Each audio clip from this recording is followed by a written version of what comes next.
A wet and thundery end to the week on the way as a trough, then cold fronts sweep across the southeastern states. Taking a look at how things stand at the moment, over southern WA we're seeing a couple of features in the water vapour imagery. A trough, closely followed by a cold front that's dragging up cooler and drier air. This system will continue to move into the Bight over the next 24 to 48 hours, eventually merging and becoming the system that will impact South Australia, Victoria, Tasmania and New South Wales through Friday and Saturday. So breaking that down, on Friday we're going to see the first of these systems reaching southern South Australia, extending showers and isolated storms across the area. Later on Friday afternoon and evening, that rainfall will become more widespread across Tasmania, Western and Central Victoria and inland parts of New South Wales. That means that Adelaide could see rain in the gauges as early as Friday morning, but for Melbourne and Hobart, it's looking more likely Friday afternoon and evening.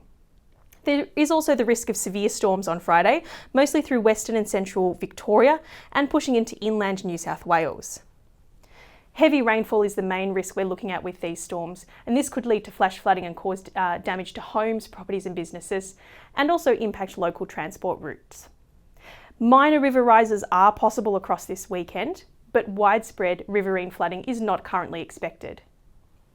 Having a look at Saturday, this system will continue to move eastwards, extending the rain more broadly across Tasmania, eastern Victoria and southeast and central New South Wales. The risk of storms is going to contract to northeastern Victoria and those central and inland parts of New South Wales, and once again, heavy rainfall leading to flash flooding is a potential risk.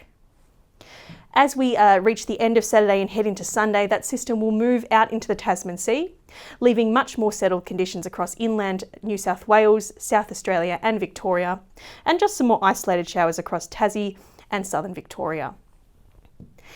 It could get pretty breezy with these fronts as well, with winds increasing around the systems. At this point, a severe weather warning for damaging winds is not likely, but we could see some localised strong and gusty winds possibly reaching the damaging threshold with showers and thunderstorms.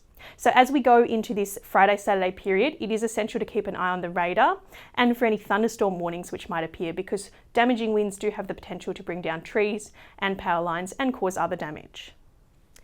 Having a look at the accumulated rainfall totals we're expecting across the period, we're going to see the numbers really starting to build up through southern and central parts of Victoria and across central and inland parts of New South Wales.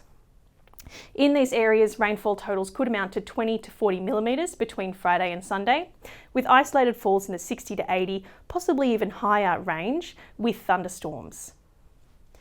This system will continue to evolve as it moves across the Bight and approaches the southeastern states, so it's essential over the next few days to keep an eye on the latest forecasts and warnings via our website, app and social media.